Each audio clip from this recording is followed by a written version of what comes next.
Hey everybody, and welcome to another episode of Marketing Insights with me, Yasha Harari. I wanted to bring everybody up to date today on the situation in the market that we're seeing. And before I do that, let me of course give you the usual disclaimer. This is not a financial advice show. I am not a financial advisor. And this is for entertainment purposes only. Do your own research. Don't invest in anything you can't afford to lose. And that's going to do it for that little disclaimer. Hang on a second. And we are just having a little bit of a technical setup issue here because we have some people in the VIP in the lounge who are looking for some assets here, so we're just going to hand these off to them digitally and get you guys rolling in the show. If you're in the room, say hi. If you're not, that's fine. You wouldn't see us in the video or hear that anyway. Hang on.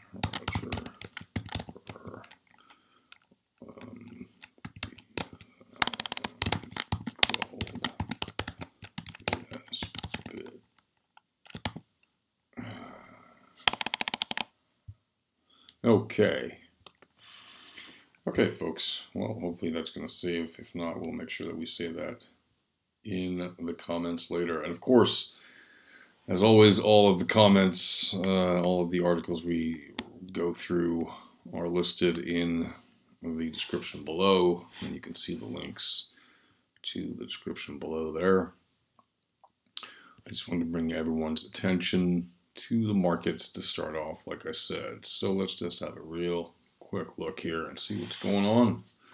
As you can tell, the market has gone up over the past 5 days, and yesterday we saw the market move up again a little bit from the day after. We saw a slight amount of profit taking. We're now back at a market cap of 134 billion, and BTC dominance continues to drop. So we're now at 51.9% BTC dominance. And what does that mean? Well, that means that people are moving amounts into altcoins a little bit, right? So they're moving a bit more into altcoins at the moment. Are they doing that at the cost of BTC? Well, considering its market cap is up, the answer is no.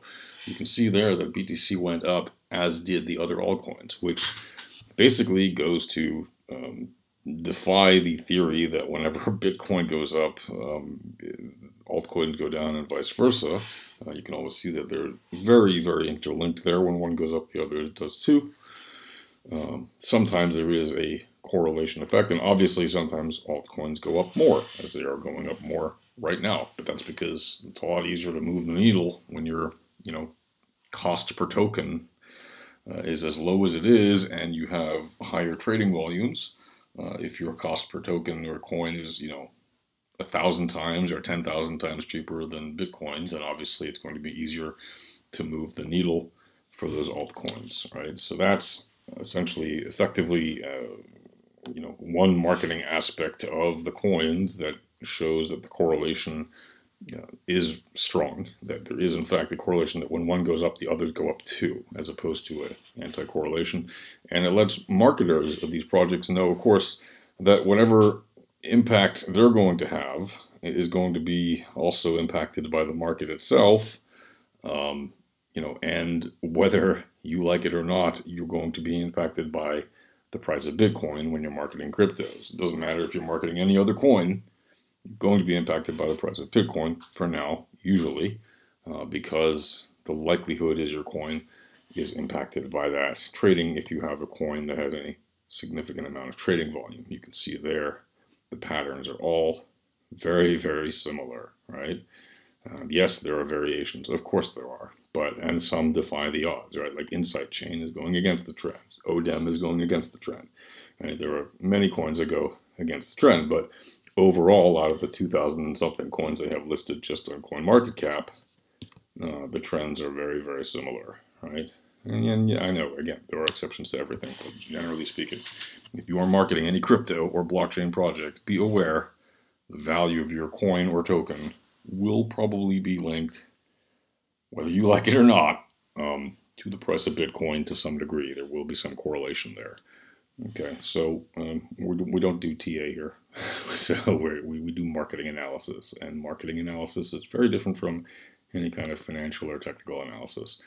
We are looking at KPIs, we're looking at ROI, we're looking at marketing strategies and marketing tactics and how these impact cryptocurrency. Which means there's probably about 3 of you listening on YouTube that aren't already in our marketing VIP lounge, where basically some of the world's best marketers gather and discuss marketing topics.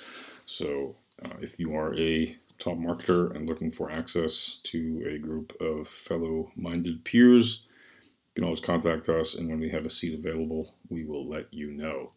I want to look at this story here written by Siamak Masnavi. I really hope I'm pronouncing that correctly, but I'm probably not. And so I'm sorry. Apologies in advance for mispronouncing your name. But this article he wrote on Crypto Globe is all about Malta and how it's set to become the first country to put all educational certificates on the blockchain. And there's a nice little picture of Malta. Malta, in case you're not aware, is a very friendly government when it comes to internet technology, e-commerce, gaming, and blockchain. In fact, they made their government last year, together with Binance, some kind of blockchain-friendly government, and they made that official at the president's palace there, with CZ from Binance doing some kind of presentation and having some kind of corporate event there or whatever. And they're very pro-blockchain and pro-internet, and it's no surprise there's a bunch of blockchain companies based out of Malta, and a bunch of companies working with blockchain who are already based in Malta. Like I said, they're very strong in gaming, so everybody knows that. It's like one of the capitals of internet, gambling and casinos and stuff like that. That is absolutely one of the industries that has grown significantly in Malta in the past couple of decades with the rise of the internet and all that. But this is an entirely different story. Okay, this is a story where the country has decided that they will basically, they'll make what they call Blockchain Island. They'll make it the first country that effectively takes your certificate from wherever you studied, your degree, and puts your degree on the blockchain. Right? They give you your credits. They'll mark your credits on the blockchain. They'll be able to, you'll be able to see everything about what the person studied and how they did, I guess, or that they got a degree or something, and it'll be stored on the blockchain, which to some people may be a bit intrusive, but I would say overall this is probably going to be the way that more and more educational institutions are going to issue certificates, because it's permanent. You can't lose it this way, right? So if you have your degree, if you earned your degree, at the very least, you want that stored somewhere safely. And what better way to do it than with a blockchain? I mean, of course, you're going to probably still have your fancy printed out version that you can put in your frame in your office if you're a professional of any kind and you want to show that thing off, as many people do, doctors, lawyers, engineers, whatever. But if you're just, just a regular fellow person and you just don't want to lose your degree, you want to make sure you always have a copy of it handy. Well, if it's on the blockchain and you have a copy of it, and it sits on the blockchain in the public ledger, then you can always refer to that if anybody has any questions. And that's, frankly, a very smart marketing move, right? To be the first country that does that. They're not the first country to require a blockchain education, right? We spoke about, I've spoken not long ago to some of my marketing colleagues and to some folks on YouTube and elsewhere about how Russia is actually the world's first country to require blockchain competency in order to graduate high school or get into college. Right? It's part of their basic education, effective this year. So you cannot graduate high school or enter college as of 2019, whatever, this year, 2019, unless you have some kind of blockchain competency degree, certificate that shows that you have studied it and you understand what it means. Whatever that entails, it's certainly far ahead of any other country that has yet to issue any such a requirement for their students.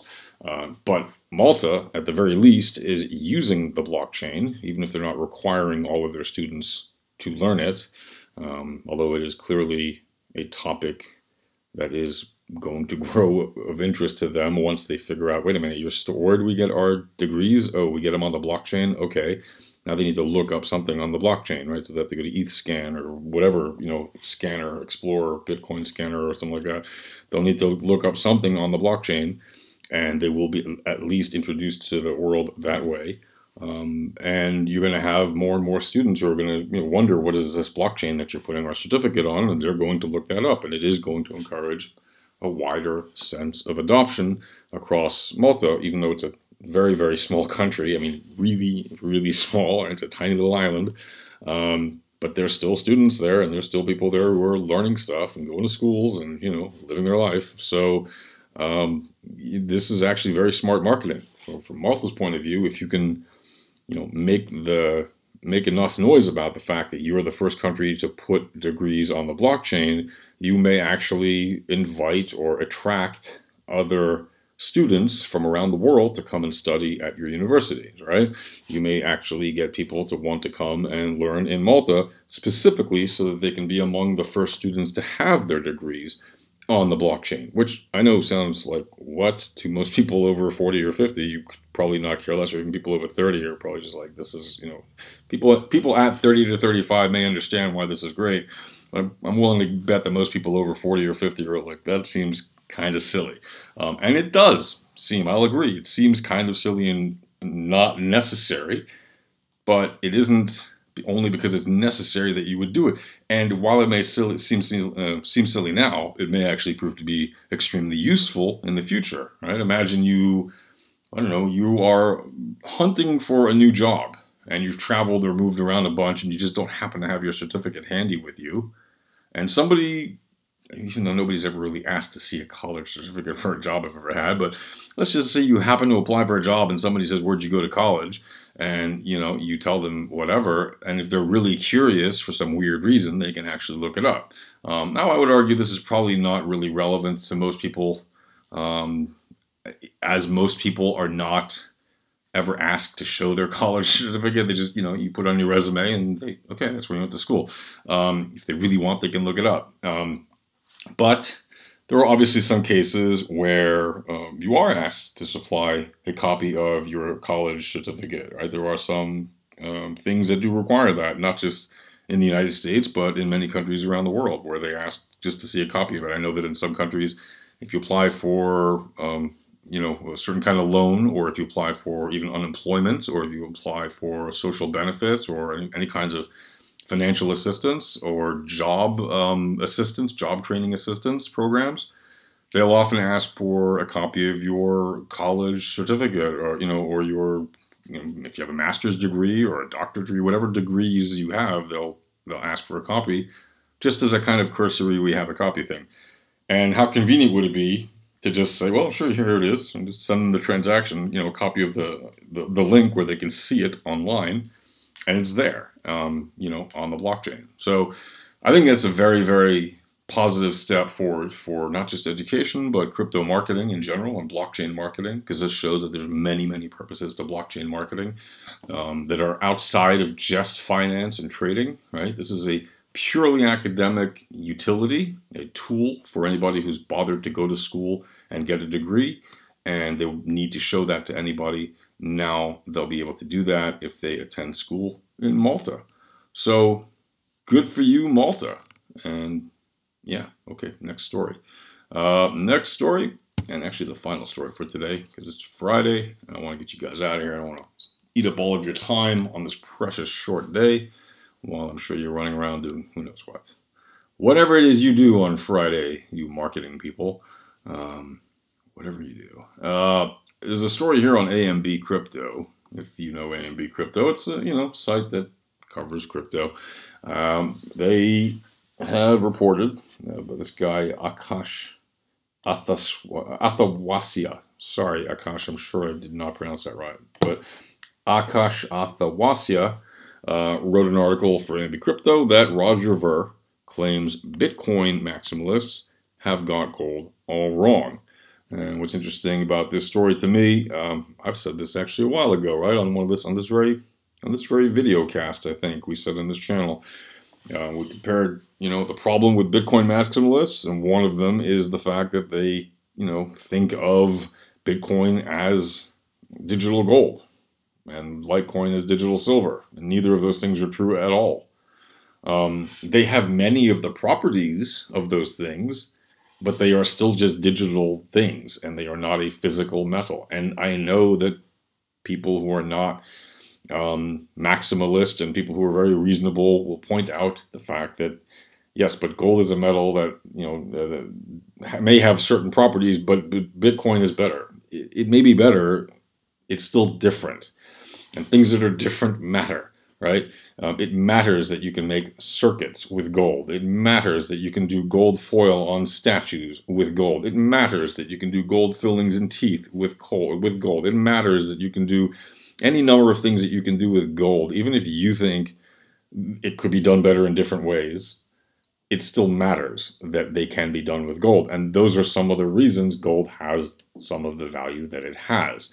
Some of the other values are obviously purely aesthetic and purely perceptive and relative also to the price of supply and mining and all of that. And we know that roughly you get about 1% or 2% of gold mined every year. Understand that. But I think Roger Ver, who frankly is not somebody that I like to often, I just don't typically quote him on this channel because I don't, I'm not into the whole Bitcoin Cash thing for a number of reasons. I'll gladly accept Bitcoin Cash donations. I'm just not really a big fan for a number of reasons. And one of them is the way he tends to present his arguments. I kind of see him as I don't know. Sorry, Roger. Nothing, don't take it personally. I just, it grates me the wrong way. I don't know what it is. He markets like hell. He markets, like it's going out of style. You got to give him credit and props for that. He does an amazing job of getting the word out for the projects he likes. I just don't happen to like the way he does it. But hey, to each his own. And in this particular case, I have to say, he makes a very good argument, right? He's saying what I'm saying on this, which is, it's, quote, his version is, quote, "It's amazing how many BTC maximalists don't even know that gold has a huge amount of industrial uses completely separate from just being a store of value. In fact, it's those other uses that enable gold to be used as a store of value." So whether you like Roger Ver or not, you have to admit that quote is right, okay? It absolutely is the fact that there are other uses to gold aside from money and aside from being what people used to make coins and jewelry out of. There are other industrial uses of gold. And again, I absolutely recognize the arguments that gold has,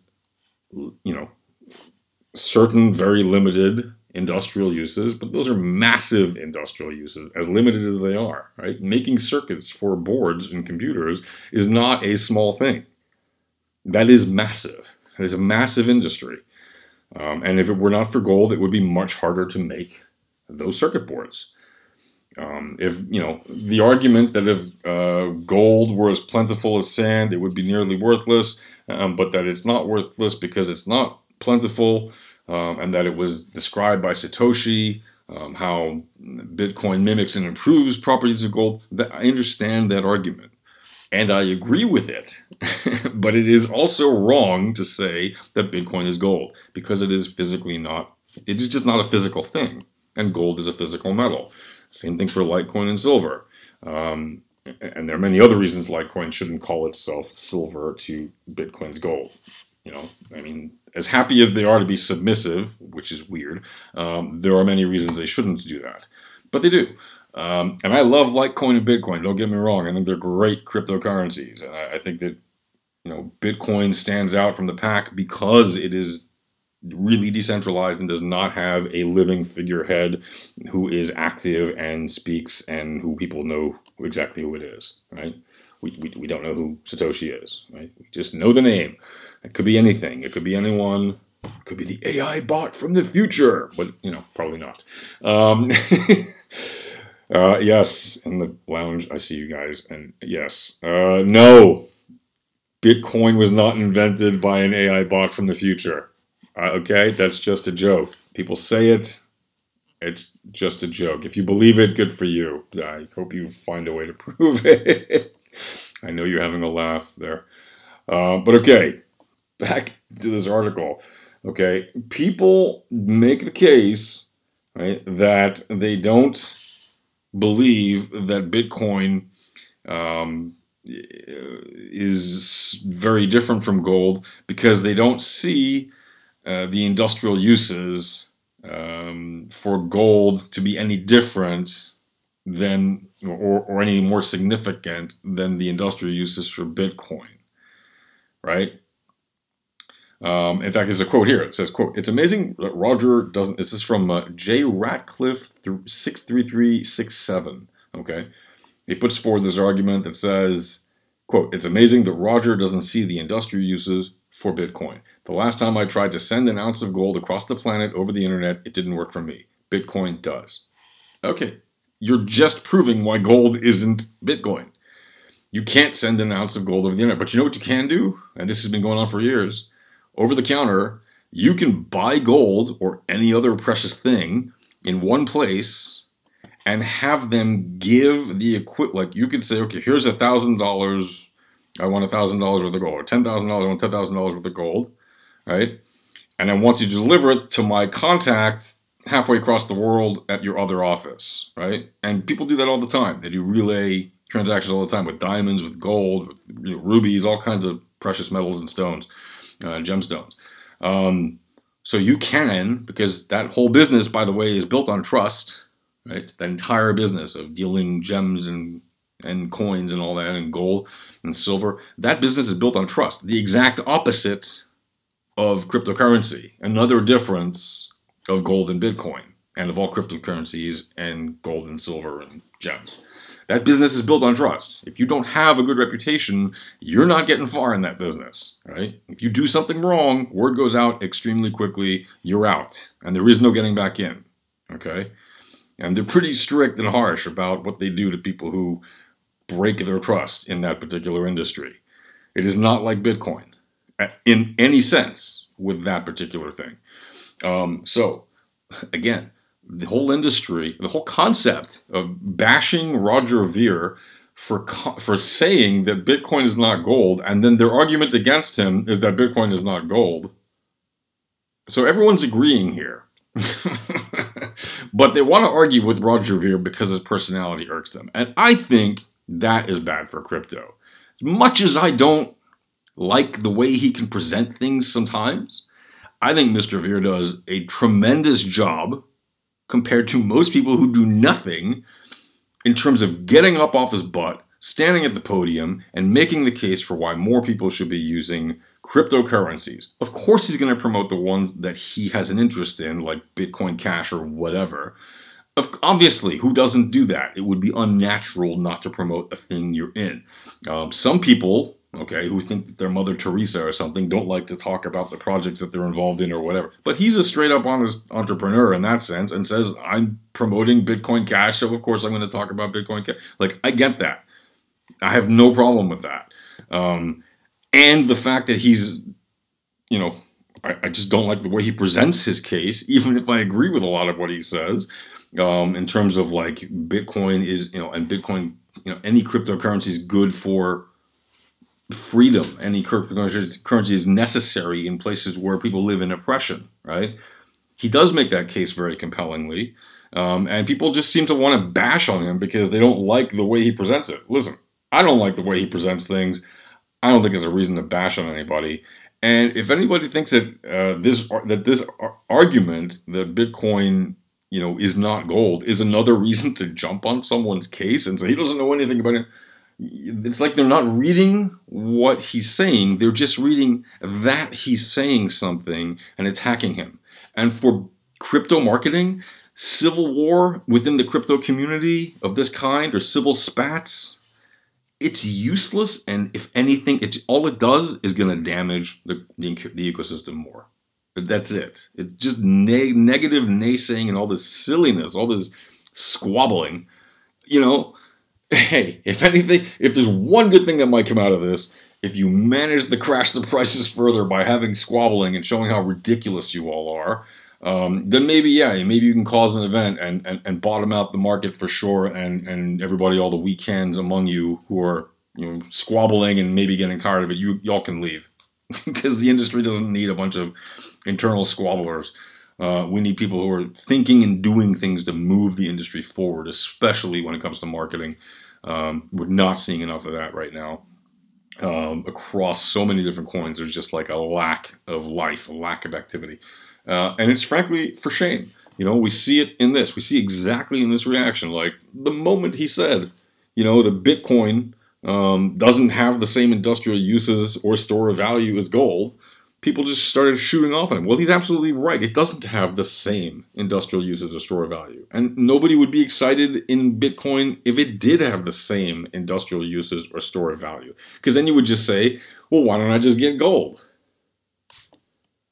But there isn't that answer because it's not the same thing, right? So it gets a little, I don't want to tire all of you guys out already about this. I hope I'm not boring you too much with this discussion. But you know, I'm seeing a lot of questions coming up in the lounge here. You guys are not silent about this. I can see. Okay, some of you are, yeah, not interested, but the most of you are giving me lots of signs here that you want to hear more about this, and I agree. Like, it's ridiculous that people take these extreme positions against someone just because the person said it. Just because the person who said it is the person who said it. Like, it's really the worst kind of ad hominem attack, you know, to just go after someone's statement, not because their statement is in any way wrong, but just because the person who said it is who they are. And that is just ridiculous, you know? Like,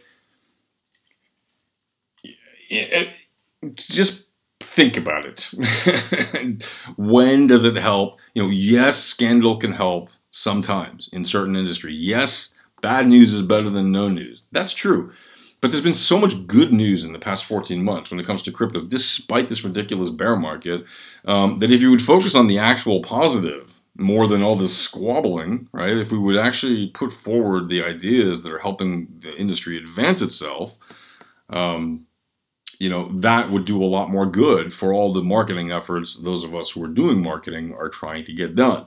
Instead, we're stuck here in this situation where we've got these figureheads all over the place, these loudmouths who get a lot of attention, you know, and they just waste their opportunity to say something by just being negative and anti someone else. And, you know, it goes all around. Like, nobody's innocent here, right? There's people all over the place are saying silly things about other people.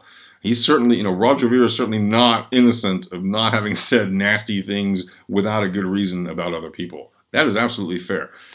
But regardless of that, when somebody makes a good point, it should be acknowledged, right? Especially if they're being attacked like crazy. That's the only reason I bother to mention it. If he just said it at another speech and nobody gave a damn, and nobody said any controversial thing, you know, about it, okay, then it wouldn't even be worth reporting on because there's no controversy because we clearly all agree about the fact that Bitcoin is not gold, right? They are not the same, right? Bitcoin maximalists do have gold all wrong when they try to compare it to gold, right? When they try to say it's the new gold. It is not the new gold. And frankly, but by the way, let's also keep this in perspective.